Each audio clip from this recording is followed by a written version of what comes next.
السلام علیکم، میرا نام ڈاکٹر منیبہ ہے. میں چلڈرنز ہاسپٹل لاہور میں سینئر رجسٹرار کے طور پر کام کر رہی ہوں. آج ہم جس ٹاپک پہ بات کریں گے وہ ہے سیریبرل پالسی. سیریبرل پالسی کا مطلب یہ ہے کہ پٹھوں میں غیر معمولی طور پر کھنچاؤ، اور اس کی وجوہات کیا ہیں کہ گروئنگ برین کو، ینگ برین کو، یعنی کہ ایسا دماغ جو کہ ابھی ریپڈ گروتھ کے مراحل کا شکار ہو، ایسے دماغ کو مستقل طور پہ کوئی برین انجری ہوئی ہو. گروئنگ برین کی ایج ماں کے پیٹ کے دوران سے پہلے 2 سال تک کی ہے. اس ضروری قیمتی پیریڈ کے دوران کسی بھی قسم کی برین انجری جو انفیکشن کے طور پہ ہو سکتی ہے، کسی قسم کی چوٹ، ٹراما یا برین ٹراما کے ذریعے ہو سکتی ہے، کوئی انفیکشنز ہیں جس میں گردن توڑ بخار ہے، ایکسفکزیا ہے یعنی پیدائش کے وقت بچے کا ٹائملی نہ رونا، اس کے علاوہ یرکان یا کسی بھی قسم کا کوئی بھی ایسی انسلٹ جو کہ بڑھتے دماغ کو ہوئی ہو، اس وجہ سے بچے کے دماغ کے اوپر مستقل اثرات پیدا ہوتے ہیں اور جس سے بچے کے پٹھے کے اندر اکڑاؤ موجود ہوتا ہے. نارملی ہم پیدائش کے بعد ہونے والی وجوہات کے اوپر بہت زیادہ توجہ دے رہے ہوتے ہیں، جبکہ ریسرچ سے یہ بات ثابت ہوئی ہے کہ 85% کازز جو کہ سیریبرل پالسی کی وجوہات ہیں، ان میں سے 85% جو کازز ہیں وہ اینٹی نیٹلی یعنی ماں کے پیٹ کے دوران یا حمل کے دوران بچے کو پیش آتی ہیں. اب ہم بچے کے والدین ہمارے پاس کس طرح پریزنٹ کرتے ہیں. بچے کے والدین ہمارے پاس مختلف مسائل کا شکار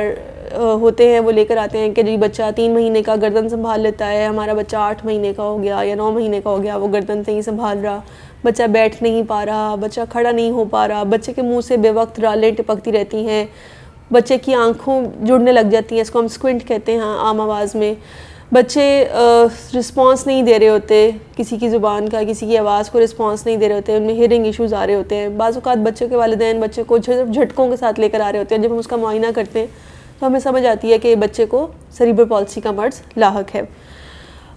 اس مرض کے دوران بچے کے اندر دودھ کو نگلنے کی صلاحیت بھی بعض اوقات افیکٹ ہو جاتی ہے. بچے کی خوراک ہضم نہیں ہوتی مستقل طور پہ، کیونکہ خوراک ہضم نہیں ہو رہی ہوتی ہے تو بچے کو یا بہت ساری کانسٹیپیشن ہو جاتی ہے، بچہ ہل چل نہیں پاتا، اس وجہ سے پیشاب کی نالی کی انفیکشن بھی ہو سکتی ہے اور بہت سارے اور مسائل کا شکار ہو سکتا ہے بچہ.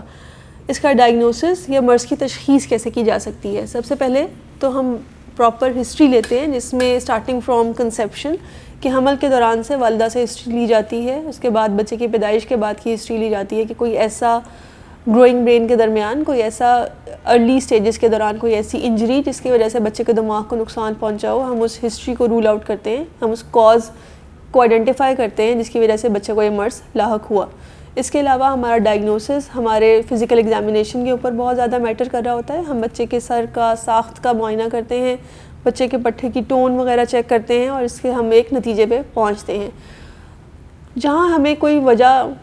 عمومی طور پہ نہیں ملتی، ہمیں لگتا ہے کہ کوئی بچے کی برین کو انجری کوئی آفٹر برتھ کوئی ٹراما نہیں ہوا، وہاں ہم بچے کی میٹابولک، جینیاتی اور دماغ کی ساخت کو تلاشنے کے لیے، اس میں کوئی کمزوری تلاشنے کے لیے ریڈیولوجیکل ٹیسٹ یا CT یا MRI کا بھی سہارا لیتے ہیں. اگر بچے کے والدین بچے کو صرف جھٹکوں کی وجہ سے لے کر آ رہے ہیں تو ہم اس وجہ سے EEG کا ٹیسٹ بھی کرواتے ہیں. اور بعض اوقات جب ہمیں کوئی بھی وجہ نہیں پیش آ رہی ہوتی، نظر نہیں ہمارے سامنے آ رہی ہوتی، تو ہم جینیٹک ٹیسٹنگ کا بھی استعمال کرتے ہیں اور اس کے ذریعے ہم بچے کے مرض کی تشخیص کرتے ہیں اور اس کی بنیاد تک پہنچتے ہیں کہ بچے کے مرض کی وجہ کیا ہے. اچھا، اس کا علاج، کیونکہ سیریبرل پالسی ایک مستقل اسٹیٹک انجری ہے، یعنی کہ پروگریسو نہیں ہے، جو ایک دفعہ کی بچے کے برین کو انسلٹ ہو چکی ہے، جو بچے کے دماغ کو نقصان پہنچ چکا ہے، اس کے بعد یہ ڈیزیز پروگریس نہیں کرتی. لیکن اس کے ساتھ بہت سارے عوامل ہیں جس کی وجہ سے بچے کا پروگنوسس جو ہے، یعنی بچے کی صورتحال وہ بگڑ جاتی ہے. جیسے مستقل بیڈ پہ لیٹے رہنے کی وجہ سے بچے کے جسم کے اندر اکڑاؤ زیادہ ہو جاتا ہے، جھٹکوں کی وجہ سے، خوراک کی کمی کی وجہ سے، خوراک کو نگلنے نہ پانے کی وجہ سے بچے کا وزن کم ہو جاتا ہے، بچہ انیمک ہو جاتا ہے، میل نیوٹریشن کا شکار ہو جاتا ہے، یعنی کہ بچے کا وزن بھی کم ہو جاتا ہے. بہت زیادہ ایک ہی پوسچر میں لیٹے رہنے کی وجہ سے، ایک ہی جگہ پہ لیٹے رہنے کی وجہ سے بچے کے جسم کے مختلف اعضاء میں زخم بن جاتے ہیں، جس کو ہم بیڈ سورس کہتے ہیں. بچوں کو جھٹکے لگتے ہیں. ان تمام مسائل کا شکار بچوں کو سپورٹیو تھیراپی دی جاتی ہے، ان کا سپورٹیو ٹریٹمنٹ کیا جاتا ہے، اور اگر بچے کی مرض کی تشخیص بر وقت کر دی جائے تو بہت جلدی اس کا آکوپیشنل تھیراپی اور فزیو تھیراپی پروگرام کا سٹارٹ کیا جاتا ہے۔ اس کے علاوہ بچے کی ورزش کی جاتی ہے، زبان کی ورزش کی جاتی ہے، ہیئرنگ ٹیسٹ کروائے جاتے ہیں، آنکھوں کا معائنہ کرایا جاتا ہے تاکہ اسکوینٹ اور دیگر مسائل کو فوری طور پہ تدارک کیا جا سکے اس کا۔ اس کے علاوہ ہم بچے کی خوراک کو این جی ٹیوب فیڈنگ کے ذریعے بھی آگمنٹ کرتے ہیں تاکہ بچہ وزن کی کمزوری کا شکار نہ ہو، اور بچوں کے جھٹکوں کے لیے اگر دماغ کے جھٹکے لگ رہے ہیں تو اس کے لیے بھی ضروری ادویات کا استعمال کر کے اس مرض کے اوپر اس مرض کی سیویرٹی کو کنٹرول کیا جا سکتا ہے اور اس کو مینیج کیا جا سکتا ہے۔